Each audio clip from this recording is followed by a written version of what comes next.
On a certain day, don't sleep on me, okay? A man was going about selling hats in the tropical heat of India. Village to village, selling hats. In the afternoon, he was very tired, came and sat under a tree, opened his packed lunch, ate it, dozed off. After some time, he opened his eyes. To his dismay, all the hats were gone. He looked around, where are the hats, where are the hats? He couldn't find them anywhere. Just by chance he looked up, there he saw a whole bunch of monkeys sitting there, hats on. He screamed at them, they screamed back at him. He yelled, they yelled. He abused, they abused. He tried to pick up whatever he could and throw it at them. They picked up whatever they could and threw it back at him. Out of sheer frustration, not knowing what to do, he took his hat and flung it on the ground, not knowing what to do, helplessly. All the monkeys took their hats and flung it on the ground. He picked up these hats and went about selling hats. That was in early 20th century. This is 2009, November. Another hat seller going about selling hats in the summer season, and in the afternoon he came and sat under a tree. He opened his packed lunch, ate, promptly fell asleep. When he woke up, the hats were gone. He didn't look around, he looked straight up. All the monkeys were sitting with hats on.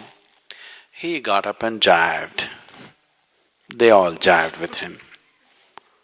He made faces, funny faces at them. They made funnier faces at him. He had all the fun he wanted to have with them. And then he took his hat and flung it on the ground. A baboon of a monkey came down, picked up the hat, walked towards him, gave him a tight slap in the face and said, "You fool, you think only you had a grandfather?"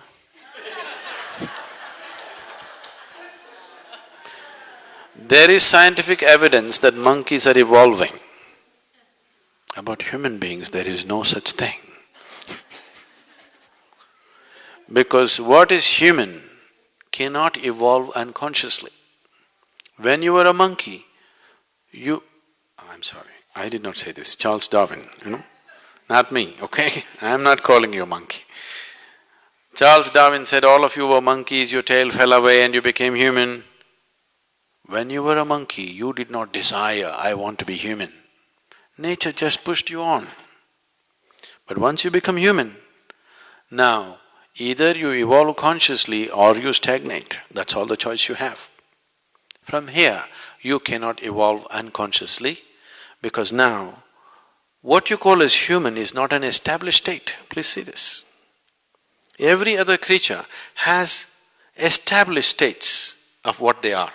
What is human is not established. This moment you can be godlike, next moment you can be brute-like, isn't it? Isn't it so?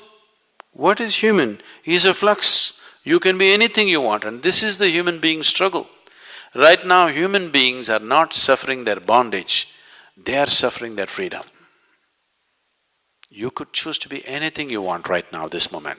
You could choose to be whichever way you wish to be right now within yourself. This is the struggle, isn't it? If your life also was fixed as the animal life is fixed, this is how you will be, you wouldn't be struggling so much. You wouldn't be experiencing as much pain and misery that human beings are experiencing right now, isn't it? See, for example, a tiger is born. A tiger is not sitting and wondering, how will I become a good tiger? How to become a good tiger? Should I go to the tiger college? Just eat enough food. If you eat well, he becomes a good tiger, isn't it? You are not like that. You were born as a human being. To become a good one, how many things you have to do. Whatever you do, till the end you don't know whether you made it or not. Yes or no? Socially, in a particular society, you can look at people and say, okay, compared to this person, I am better.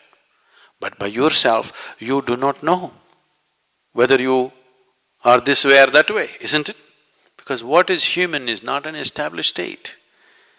Every other creature, it's a fixed state. They eat well, they'll become that. If you eat well, at the most your body will grow, nothing else will happen. Isn't it so?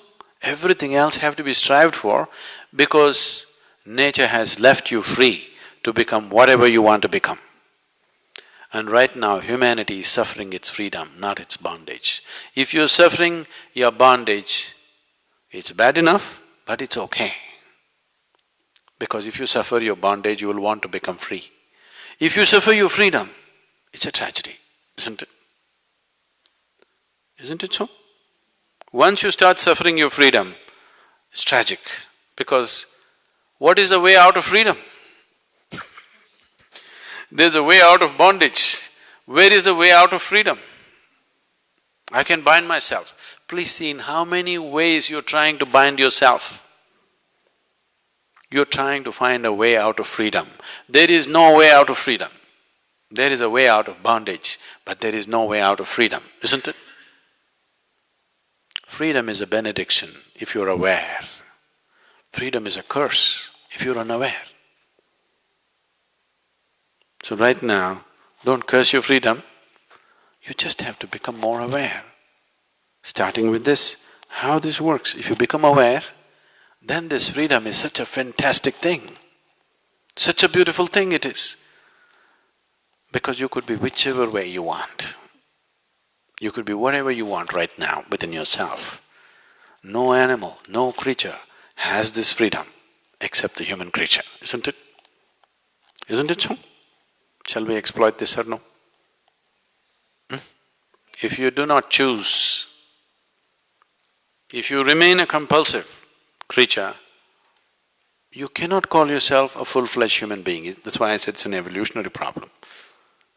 Only when you're able to do everything by choice, you can say, I'm human. Because a human being essentially means he is what he is by choice. If he becomes compulsive, he's like any other creature, biological, that's all. Nothing more will happen.